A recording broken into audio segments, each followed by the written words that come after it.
3 താരങ്ങൾ മാത്രമാണ് രണ്ടക്കം കടന്നത്. 3 സ്പിന്നർമാരുടെ, അതും ലെഫ്റ്റ് ഹാൻഡ് സ്പിന്നർമാരുടെ ഗെയിമാണ് ഗാലയിൽ നടക്കുന്നത്. ആദ്യ 2 സെഷനിൽ തന്നെ ശ്രീലങ്ക തോക്കാനാണ് സാധ്യത. ഞാൻ നേരത്തെ ഇന്ത്യ തോക്കുമെന്ന രീതിയിൽ പ്രവചിച്ചിരുന്നു. ജയ്സ്വാൾ 2 ഇന്നിങ്സിലും നിരാശപ്പെടുത്തിയെന്നുള്ളതും എടുത്തു പറയേണ്ടത് തന്നെയാണ്. സെലക്ടർമാരുടെ യൂസേജ് എങ്ങനെ ഇരിക്കും എന്നതിനെ ആശ്രയിച്ചിരിക്കും മാനവ് സൂത്രൻ്റെയൊക്കെ ഭാവി എന്നാണ് ഞാൻ കണക്കാക്കുന്നത്. പന്ത് ഓൾറെഡി നമ്മുടെ എത്രയോ നാളായിട്ട് ടെസ്റ്റ് ടീമിലെ ഏറ്റവും വിശ്വസ്തനായ താരങ്ങളിൽ ഏറ്റവും മുൻപന്തിയിലുള്ള ബോളർമാരെ കൂട്ടിയാലും ബാറ്റർമാരെ കൂട്ടിയാലും ടെസ്റ്റിൽ ഇന്ത്യയുടെ വർഷങ്ങളായിട്ടുള്ള വിശ്വസനായ താരമാണെന്ന് വെച്ച് കഴിഞ്ഞാൽ ഋഷഭ് പന്ത് തന്നെയാണ്. കണ്ണടച്ചെന്ന് പറയും. 59ാമത്തെ ടെസ്റ്റിലാണ് 89 ഇന്നിങ്സിൽ നിന്ന് അദ്ദേഹം 100 സിക്സറുകൾ പൂർത്തിയാക്കും. ചില സമയങ്ങളിൽ നമുക്കറിയാം ആക്രമണമായിരിക്കും ഏറ്റവും നല്ല പ്രതിരോധം. നമസ്കാരം, ടാക്ടിക്സിലേക്ക് സ്വാഗതം.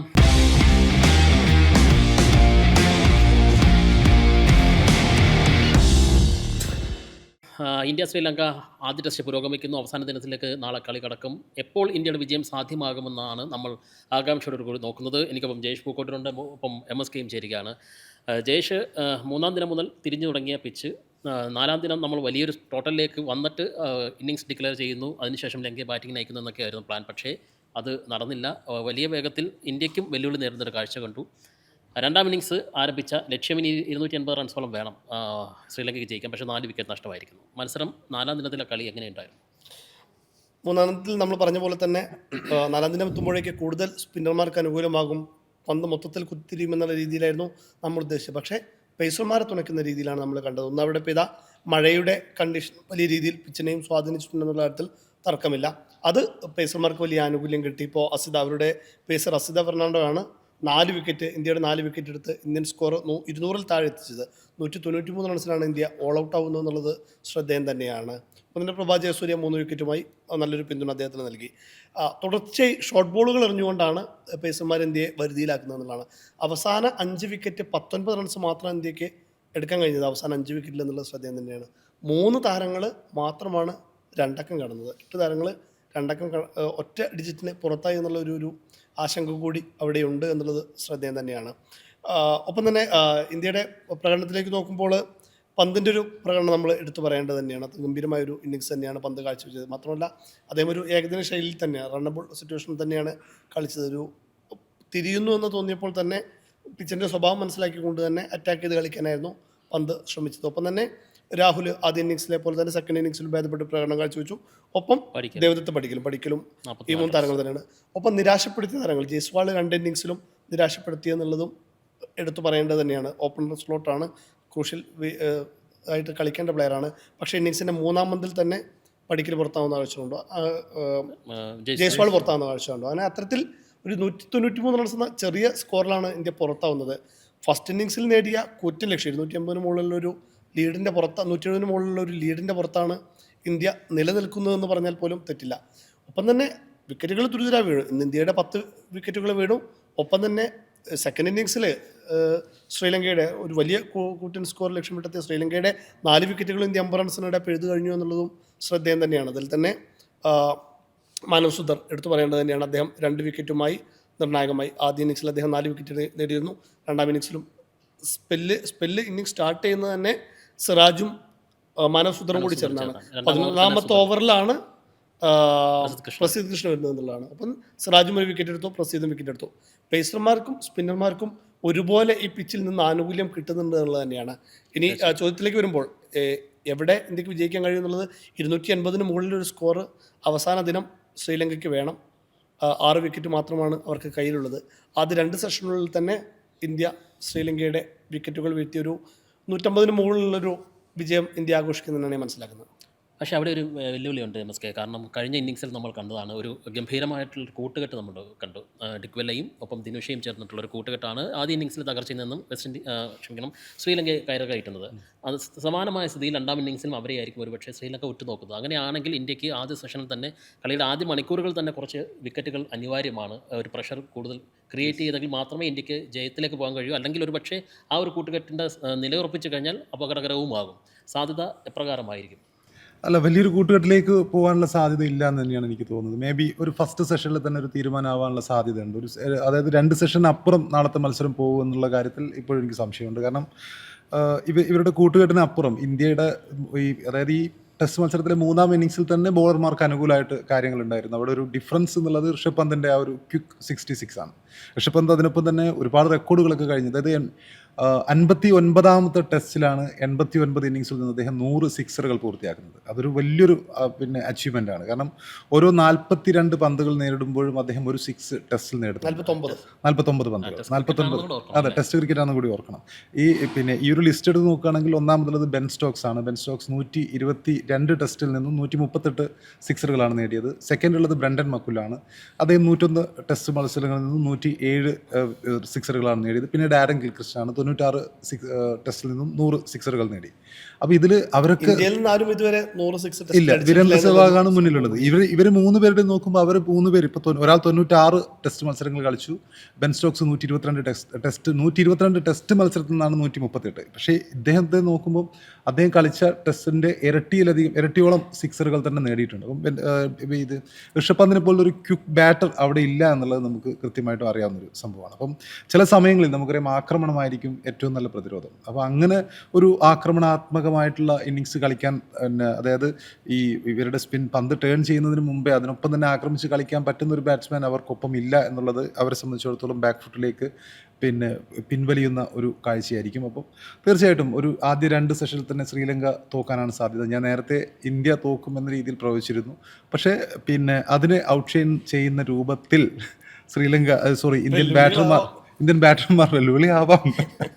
ഇന്ത്യൻ ബാറ്റർമാർ മികച്ച രീതിയിൽ തന്നെ പെർഫോം ചെയ്തു. യശസ്വി ജയ്സ്വാളിൻ്റെ നിരാശപ്പെടുത്തുന്ന ഒരു പ്രകടനമായിട്ട് ഞാൻ കാണുന്നില്ല. കാരണം ഫസ്റ്റ് ഇന്നിങ്സിൽ അദ്ദേഹം വളരെ ദൗർഭാഗ്യവശാൽ റണ്ണൗട്ട് ആവുകയായിരുന്നു.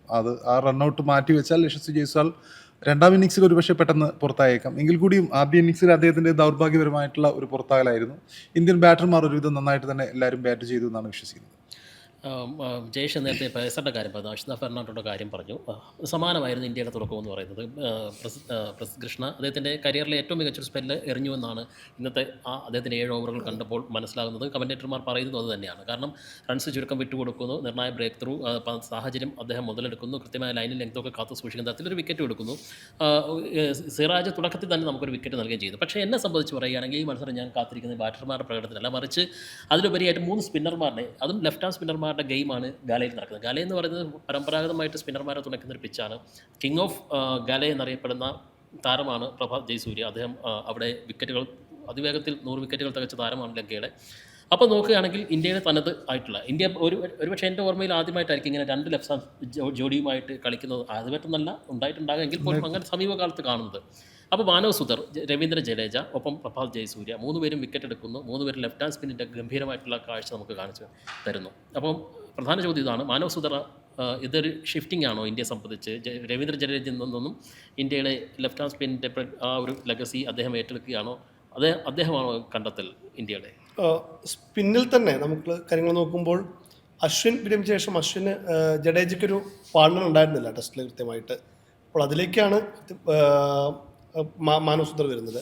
ഇതിനു മുമ്പ് കുൽദീപ് ഉണ്ടായിരുന്നു. കുൽദീപ് പക്ഷേ ഈ ഒരു വിധം പെർഫോം ഇപ്പോൾ ചെയ്യുന്നില്ല എന്നുള്ളതും കൂടി നമ്മൾ അദ്ദേഹത്തിന് 2ാമത്തെ മാത്രം, അതായത് മാനവ് സുധറിന് നമുക്കറിയാം 2ാമത്തെ മാത്രം ടെസ്റ്റ് ആയിട്ടുള്ളൂ. അഫ്ഗാനിസ്ഥാനെതിരെ അത് ഇന്ത്യൻ ഭൂപടത്തിലായിരുന്നു. അവിടെ 6 വിക്കറ്റ് നേടിയപ്പോൾ മറ്റ് പിച്ചുകളിൽ കൂടി കണ്ടീഷൻ കൂടി നോക്കണമെന്ന് പറഞ്ഞു. പിന്നീട് അദ്ദേഹം ആദ്യത്തെ വിദേശ പരമ്പരയ്ക്ക് വരികയാണ് ശ്രീലങ്കയിൽ, ഗാലയിൽ. ഫസ്റ്റ് ഇന്നിങ്സിൽ 4 വിക്കറ്റ് എടുക്കുന്നു. സെക്കൻഡ് ഇന്നിങ്സിലേക്ക് പോകുമ്പോൾ ഇപ്പോൾ ആകെ വീണ 4-ൽ 2 വിക്കറ്റുകൾ എടുക്കുന്നു. ക്രൂഷ്യൽ ബ്രേക്ക് ത്രൂ ആണ് ഇന്ത്യക്ക് നൽകിക്കൊണ്ടിരിക്കുന്നത്. ഉറപ്പായിട്ടും അദ്ദേഹത്തിന് ഒരുപാട് പ്രത്യേകതകളുണ്ട്. അദ്ദേഹത്തിന് ബോളിൽ അദ്ദേഹം പ്രോപ്പർ റണ്ണപ്പ് ചെയ്യുന്നുണ്ട്. സ്പീഡിലുള്ള റണ്ണപ്പ് അദ്ദേഹത്തിനുണ്ട്. അദ്ദേഹത്തിന് ഹൈറ്റുണ്ട്. ആ ഹൈറ്റ് അഡ്വാൻറ്റേജൊക്കെ കൃത്യമായിട്ട് ആ ബോളിൻ്റെ പേസിൽ സ്വാധീനിക്കുന്നുണ്ട് എന്നുള്ളതാണ് അശ്വിൻ തന്നെ മാനവ് സുധറിനെ കുറിച്ച് പറഞ്ഞിട്ടുള്ളത്. മാത്രമല്ല, അപ്പോൾ കഴിഞ്ഞ IPL സമയത്താണെങ്കിൽ പോലും ഇന്ത്യൻ സ്പിന്നർമാർ വലിയ രീതിയിൽ പഴി വാങ്ങിയിട്ടുണ്ടായിരുന്നു. കാരണം ആദ്യത്തെ 10-ൽ പോലും ഇന്ത്യയുടെ ഒരു സ്പിന്നർ ഇന്ത്യയിൽ നടക്കുന്ന കളിയായിട്ട് പോലും വിക്കറ്റ് ടേക്കർമാരിൽ ഇന്ത്യൻ സ്പിന്നർമാരില്ല എന്നുള്ള വലിയ രീതിയിലുള്ള ആക്ഷേപങ്ങളുണ്ടായിരുന്നു. പക്ഷേ അവിടെയും മാനവ് സുധർ ഭേദപ്പെട്ട രീതിയിൽ കളിച്ചിട്ടുണ്ട്. ഇക്കോണമി കാത്തു സൂക്ഷിച്ച് കളിക്കാൻ അദ്ദേഹത്തെ, പ്രത്യേകിച്ച് ചെന്നൈക്കും RCBക്കും എതിരായ മത്സരത്തിലൊക്കെ മികച്ച ഇക്കോണമിയിലാണ് അദ്ദേഹം പന്തെറിഞ്ഞിട്ടുള്ളത്. അപ്പോൾ അങ്ങനെ നോക്കുമ്പോൾ സ്വാഭാവികമായിട്ട് ഇന്ത്യക്ക് വലിയ പ്രതീക്ഷ നൽകുന്ന ഒരു ബോളർ തന്നെയാണ് വളരെ എക്സ്പീരിയൻസ്ഡ് ആയിട്ടുള്ള ജഡേജയുമായിട്ടുള്ള അദ്ദേഹത്തിൻ്റെ ഒരു കോമ്പിനേഷനൊക്കെ വളരെ കൃത്യം തന്നെയാണ്. എന്തായാലും ഇന്ത്യക്ക് ഭാവിയിലേക്ക് ഉറപ്പായിട്ടും പ്രതീക്ഷ അർപ്പിക്കാവുന്ന താരം തന്നെയാണ് മാനവ് സുധർ. മഹത്തായ പാരമ്പര്യമുണ്ട് ഇന്ത്യയുടെ. ബിഷൻ സിംഗ് ബേദിയിൽ തുടങ്ങുന്നതാണ് ഈ ലെഫ്റ്റ് ഹാൻഡ് സ്പിൻ പാരമ്പര്യം എന്ന് പറയുന്നത്. പിന്നീട് നമുക്ക് കുറേ നാൾ വെങ്കടവതി രാജു ഉണ്ടായിരുന്നു, പിന്നീട് സുനിൽ ജോഷി വന്നിട്ടുണ്ട്. റീസെൻ്റായിട്ട് നോക്കുമ്പോൾ അക്സർ പട്ടേലുണ്ട്, ജഡേജയുണ്ട്, കുൽദീപ് യാദവ് ഉണ്ട്. പക്ഷേ മാനവ് സുഹറിലേക്ക് വരുമ്പോൾ നരേന്ദ്ര ഹിർവാനി എന്ന സ്പിന്നർ നിങ്ങൾ വിട്ടുപോയി. നരേന്ദ്ര ഹിർവാനി അദ്ദേഹം ലെഗ് സ്പിന്നറായിരുന്നു. ഞാൻ ലെഫ്റ്റ് ഹാൻഡ് സ്പിന്നറിൻ്റെ കാര്യമാണ്. ഓക്കെ, അപ്പോൾ അങ്ങനെ നോക്കുകയാണെങ്കിൽ ലെഫ്റ്റ് ഹാൻഡ് സ്പിന്നർ എപ്പോഴും ഇന്ത്യയുടെ ഒരു വജ്രാതാണ്. പ്രത്യേകിച്ച് വലങ്കൈമാർ അധികമുള്ളിടത്തേക്ക് എവേ പോകുന്നത്, ബാറ്റിൽ നിന്ന് അകത്ത് പോകുന്ന പന്ത് കളിക്കുക പ്രയാസമാണ്. അപ്പോൾ റൺസ് നിയന്ത്രിച്ച് നിർത്തുക എന്നതാണ് ഈ വിക്കറ്റ് ടേക്കിങ്ങിനേക്കാൾ കൂടുതലായിട്ട് ലെഫ്റ്റ് ഹാൻഡ് സ്പിന്നർമാർ നടത്തുന്നത്. മറുഭാഗത്ത് ആ സമ്മർദ്ദം താങ്ങാതെ വിക്കറ്റുകൾ, അതാണ് ശരിക്കും പറഞ്ഞാൽ ഈ ടെസ്റ്റിൽ നടക്കുന്നത്. രവീന്ദ്ര ജഡേജ ഒരർത്ഥത്തിൽ റൺസ് നിയന്ത്രിച്ച് പിശുക്ക് കാണിക്കുന്നുണ്ട് കുറേയേറെ. മനോജ് സുധർ പരമാവധി ഉപയോഗിക്കുകയും ചെയ്യുന്നു. അപ്പം ഈ ലെഫ്റ്റ് ഹാൻഡ് സ്പിൻ പാരമ്പര്യം ഭാവിയിലേക്ക് ഇന്ത്യയുടെ മൊത്തത്തിലുള്ള പരമ്പര നോക്കുകയാണെങ്കിൽ അത് ചടുലമായി തന്നെ തുടരുകയാണ്. ഇടക്കാലത്ത് ഇന്ത്യ സ്പിൻ ബൗളിംഗ് അത്ര ഷാർപ്പാകുന്നില്ല എന്നുള്ള വിമർശനങ്ങൾ ശക്തമായിരുന്നു. അപ്പോൾ റൈറ്റ് ഹാൻഡ് സ്പിന്നർമാരെക്കായി കൂടുതലായിട്ട് ഇന്ത്യ വീണ്ടും ലെഫ്റ്റ് ഹാൻഡ് സ്പിന്നറിലേക്ക് വരികയാണോ? അങ്ങനെയാണോ നമുക്ക് തോന്നുന്നത്? ലെഫ്റ്റ് ഹാൻഡ് സ്പിന്നേഴ്സ് ഇടക്കാലത്ത് ഉണ്ടായിരുന്നു. അക്സർ പട്ടേൽ ഒരു സമയത്ത് ടെസ്റ്റിൽ വളരെ നന്നായി തന്നെ യൂസ് ചെയ്യപ്പെട്ട ഒരു സമയം ഉണ്ടായിരുന്നു. അക്സർ പട്ടേലും ഇതേപോലെ തന്നെ മനോജ് സുധറിനേക്കാളും ഏറ്റവും മികച്ച രീതിയിൽ സ്പിൻ ചെയ്തിരുന്ന അക്സർ പട്ടേൽ ഉണ്ടായിരുന്നു. ന്യൂസിലാൻഡ് പര്യടനത്തിലും ഇംഗ്ലണ്ടിനെതിരെയുള്ള ടെസ്റ്റ് മത്സരത്തിലും ഇവിടെ നടന്ന ടെസ്റ്റ് മത്സരത്തിൽ അദ്ദേഹമായിരുന്നു ഫസ്റ്റ് സീരീസിൽ അദ്ദേഹമായിരുന്നു മാൻ ഓഫ് ദ സീരീസ്. അത്രയും വിക്കറ്റുകൾ ഓരോ അതായത് ആദ്യത്തെ ഒരു 2 ടെസ്റ്റ് അല്ലെങ്കിൽ 3 ടെസ്റ്റ് കഴിയുമ്പോൾ തന്നെ 2, 3, 5 വിക്കറ്റ് പ്രകടനമൊക്കെ കാഴ്ചവെച്ചിട്ട് മികച്ച പെർഫോമൻസ് കാഴ്ചവെച്ചൊരു താരമായിരുന്നു അക്സർ പട്ടേൽ. പക്ഷേ പിന്നീട് അക്സറിനെ എങ്ങനെയാണ് യൂസ് ചെയ്തത് എന്ന് നമുക്കറിയാം. അക്സറിന് പതിയെ അദ്ദേഹം ചിത്രത്തിൽ നിന്ന് ഔട്ടാകുന്നു. അദ്ദേഹം ഒരു ലിമിറ്റഡ് ഓവർ ക്രിക്കറ്റിൽ മാത്രം എന്ന രീതിയിലേക്ക് അദ്ദേഹത്തെ പ്ലേസ് ചെയ്യുന്നു. ഇതേ അവസ്ഥ മാനവ് സുധറിന് ഉണ്ടാവരുത് എന്നാണ് എൻ്റെ ഒരു കണക്കൂട്ടൽ. കാരണം ഇതുപോലുള്ള ഒരുപാട് ലെഫ്റ്റ് ഹാൻഡേഴ്സിന് നമ്മൾ യൂസ് ചെയ്യുന്നു, ഈ കുൽദീപ് ഒരുപാട് പേര്. അപ്പം അവരെങ്ങനെയാണ് ഇത് പ്രോപ്പറായിട്ട് അത് മെയിൻറ്റെയിൻ ചെയ്ത് കൊണ്ടുപോകുന്നത്, ടെസ്റ്റിൽ എങ്ങനെയാണ് കൊണ്ടുപോകുന്നത് എന്നുള്ളത് ഏറ്റവും പ്രധാനമാണ്. ഇപ്പോൾ അശ്വിനൊപ്പം എന്ന രീതിയിൽ രവീന്ദ്ര ജഡേജയെ നമ്മൾ വർഷങ്ങളോളം ഉപയോഗിച്ചു. ഇപ്പോൾ രവീന്ദ്ര ജഡേജ സീനിയറായി വരുന്ന സമയത്ത് രവീന്ദ്ര ജഡേജയ്ക്ക് ഒരു കൈത്താങ്ങായിട്ട് മറ്റൊരാൾ വേണം എന്നുള്ള രീതിയിലായിരിക്കണം ഇനിയുള്ള ഇത്. പക്ഷേ അക്സർ എവിടെ പോയി എന്നുള്ളൊരു ചോദ്യം വളരെ പ്രധാനമാണ്. അക്സർ രവീന്ദ്ര ജഡേജയും അശ്വിനും ഉള്ള സമയത്ത് തന്നെയാണ് അക്സർ ആ ടെസ്റ്റ് മത്സരങ്ങളിൽ കളിച്ചതും അദ്ദേഹം മാൻ ഓഫ് ദ മാച്ച് നേടിയതും 5 വിക്കറ്റ് പ്രകടനം ന്യൂസിലാൻഡിനെയും ഇംഗ്ലണ്ടിനെയൊക്കെ തകർത്ത പെർഫോമൻസ് കാഴ്ചവെച്ചിരുന്നു. അപ്പോൾ അങ്ങനെയുള്ള ഈ സെലക്ടർമാരുടെ യൂസേജ് എങ്ങനെ ഇരിക്കും എന്നതിനെ ആശ്രയിച്ചിരിക്കും മാനവ് സുധറിൻ്റെയൊക്കെ ഭാവി എന്നാണ് ഞാൻ കണക്കാക്കുന്നത്. ഈ പരമ്പരയിലേക്ക് വരുമ്പോൾ പരമ്പരയുടെ കണ്ടെത്തലായി ബാറ്റിംഗ് നമ്മൾ പറയാൻ പോകുന്ന ഒരു പക്ഷേ ദേവദത്ത് പടിക്കൽ ആയിരിക്കാം. മറുഭാഗത്ത് യശസ്വി ജയ്സ്വാളിനെ സംബന്ധിച്ചത് ഭീഷണിയുമാവുകയാണ്. ആ സാധ്യത എങ്ങനെയാണ് വിലയിരുത്തുന്നത്? പടിക്കലിന് അദ്ദേഹം പൊസിഷൻ 3-ാം സ്ഥാനത്താണ് കളിക്കുന്നത്. വലിയ ഭീഷണിയില്ല എന്നുള്ളതാണ്. പ്രത്യേകിച്ച് ഇനിയിപ്പോൾ 2ാം ടെസ്റ്റും പടിക്കൽ തന്നെയാണ് ഓപ്ഷൻ, വേറെ ഓപ്ഷനില്ല. ഇനി വരാൻ പോകുന്നു. അപ്പോൾ ന്യൂസിലൻഡ് സീരീസ് ആണെങ്കിലും ഓസ്ട്രേലിയൻ സീരീസ് ആണെങ്കിൽ കൂടി ഓസ്ട്രേലിയ ഇങ്ങോട്ട് വരികയാണ്. അതിൽ പോലും പടിക്കൽ തന്നെയായിരിക്കും ഫസ്റ്റ് ചോയ്സ് കൊടുക്കുക എന്നുള്ളതാണ്. സായ് സുദർശൻ പരിക്കേറ്റ സാഹചര്യത്തിൽ മാത്രമാണ് പടിക്കലിന് അവസരം കൊടുത്തതെന്ന് കൂടി ഓർക്കണം. പടിക്കൽ എത്രയോ തുടർച്ചയായിട്ടൊരു 3-4 വർഷങ്ങളായിട്ട് ഡൊമസ്റ്റിക്കിൽ അത്രയും കൺസിസ്റ്റൻ്റായിട്ട് ബാറ്റ് ചെയ്തുകൊണ്ടിരിക്കുന്ന പ്ലെയറാണ്. ഓരോ സീരീസിനും വേണ്ടി വളരെ നന്നായിട്ട് ഒരുങ്ങുന്ന പ്ലെയറാണ്. പക്ഷേ അദ്ദേഹത്തിന് അവസരം കിട്ടിയിരുന്നില്ല. കിട്ടിയ അവസരം കൃത്യമായിട്ട് സന്നാഹമായിക്കോട്ടെ, ആദ്യത്തെ ടെസ്റ്റ് ആയിക്കോട്ടെ, 2 ഇന്നിങ്സിലും വളരെ നന്നായിട്ട് തന്നെ പടിക്കൽ ഡെലിവറി ചെയ്യുന്നതെന്നുള്ളതാണ്. യശസ്വി ജയ്സ്വാളിനെ സംബന്ധിച്ചിടത്തോളം MSK സൂചിപ്പിച്ച പോലെ തന്നെ ഫസ്റ്റ് ഇന്നിങ്സിൽ ഒരു ദൗർഭാഗ്യകരമായ ഒരു പുറത്താകലായിരുന്നു.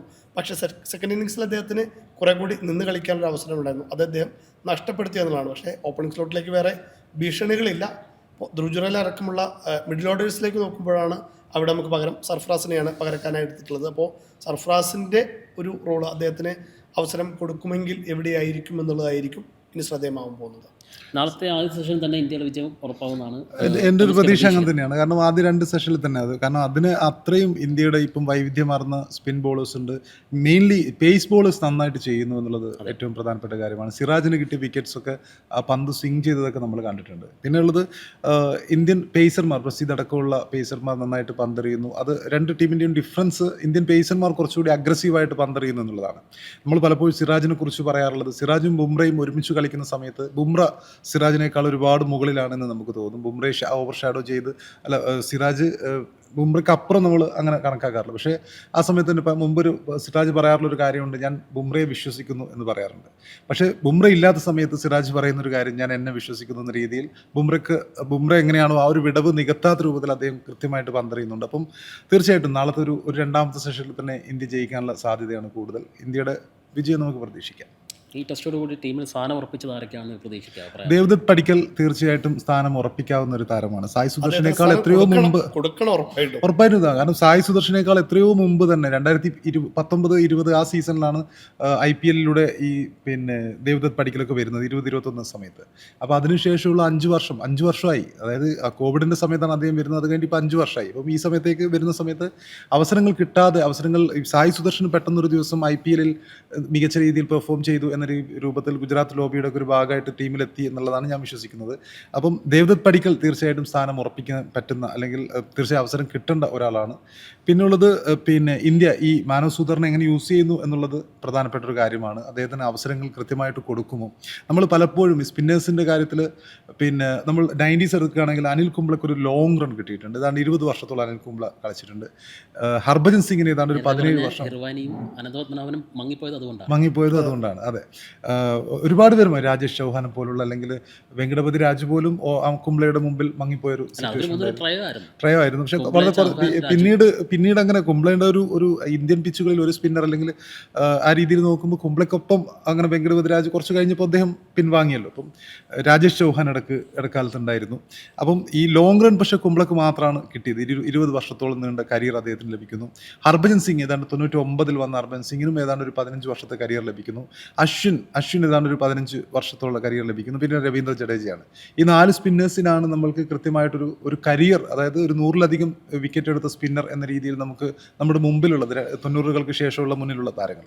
അപ്പോൾ അതേപോലെ മാനവ് സുദറിനും അവസരം കൊടുക്കണം എന്ന രീതിയിലേക്ക് നമുക്ക് പരിഗണിക്കാൻ പറ്റുന്നൊരു താരമാണ്. അപ്പോൾ അത് സെലക്ടേഴ്സിനെ ആശ്രയിച്ചിരിക്കുന്നു എങ്ങനെ അവർക്ക് ലോങ് റൺ കൊടുക്കുന്നുള്ളത്.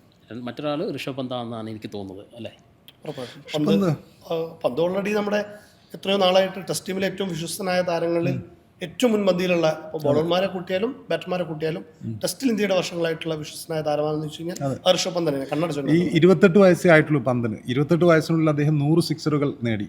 ഇനി 2 വർഷം, ഒരു 30 മാത്രമല്ല ക്രൂഷ്യൽ പ്രകടനങ്ങൾ പന്തിനടുത്തുണ്ടാവുണ്ട്. അത് നാട്ടിലെ പിച്ചായിക്കോട്ടെ വിദേശത്തെ പിച്ചായിക്കോട്ടെ, പന്ത് ഏറ്റവും കൂടുതൽ നന്നായിട്ട് തിളങ്ങുന്നത് വിദേശത്തെ പിച്ചിലാണ്. തീർച്ചയായിട്ടും ഇന്നത്തെ മത്സരം ആ അർത്ഥത്തിൽ നമുക്ക് എടുത്ത് പറയേണ്ടതുണ്ട്. കാരണം 66 റൺസ് എന്ന് പറയുന്നത് നിർണായം തന്നെയാണ്. 193 നിർണായം ഒരു ലീഡിലേക്ക് പോകാൻ, പ്രത്യേകിച്ച് അവർ പിടിമുറുക്കുന്ന ഘട്ടത്തിൽ ആക്രമണമായിട്ട് നയിക്കുക എന്നുള്ളത് അതായത് സ്റ്റുപ്പിഡ് എന്ന് വിളിച്ചവരെ കൊണ്ട് ബ്രില്യൻ്റ് എന്ന് വിളിപ്പിക്കുന്ന ഒരു പെർഫോമൻസ് ആണ് പന്ത് പലപ്പോഴും കാഴ്ചവെക്കാറുള്ളത്. അതായത് ഒരു ഇന്നിങ്സിൽ പരാജയപ്പെട്ട് എല്ലാവരും വിമർശിക്കുന്ന സമയത്തും അപ്പുറത്തൊരു വേറൊരു ഇന്നിങ്സ് കൂടി ഉണ്ടല്ലോ എന്ന രീതിയിൽ അദ്ദേഹം തിരിച്ചു വരവ് നടത്തുന്നു, വിമർശകരുടെ വായടപ്പിക്കുന്നു. അതാണ് ഇന്നും നമ്മൾ കണ്ടത്. തീർച്ചയായിട്ടും അത് ചോദിക്കാനുള്ള കാരണം എന്ന് വെച്ചാൽ ഒരുപക്ഷെ ഇന്നത്തെ മത്സരം ഈ മത്സരം ഇന്ത്യ ജയിച്ചു കഴിഞ്ഞാൽ, ഈ ടീമിനെ തന്നെ നിലനിർത്തി കഴിഞ്ഞാൽ ഒരുപക്ഷെ അക്കിബ് നബി, സരാൻഷ് ജെയിൻ, സർഫറാസ് ഖാൻ തുടങ്ങിയ താരങ്ങളെ വെറുതെ കൊണ്ടുപോയതാകുമോ, അവർക്ക് ഇനി എന്തെങ്കിലും ഒരു അവസരം കിട്ടുമോ എന്നതാണ് നമ്മൾ അന്വേഷിക്കുന്നത്. എന്തായാലും മത്സരം ഇന്ത്യ വിജയിക്കുമെന്ന ഘട്ടത്തിലാണ് കളി ഇപ്പോൾ നിൽക്കുന്നത്. അത്ഭുതങ്ങൾ ചിലപ്പോൾ സംഭവിക്കാൻ, ക്രിക്കറ്റാണെന്നും പറയാൻ കഴിയില്ല. എങ്കിലും ഇപ്പോഴത്തെ സ്ഥിതിയിൽ ഇന്ത്യ നാളെ ആദ്യ സെഷൻ തന്നെ വിജയിക്കുമെന്ന് തന്നെയാണ് പ്രതീക്ഷിക്കുന്നത്. കളിയുടെ കൂടുതൽ വിശദാംശങ്ങളുമായിട്ട് നമുക്കിനി അടുത്ത ടാക്ടിക്സ് കാണാം. നമസ്കാരം.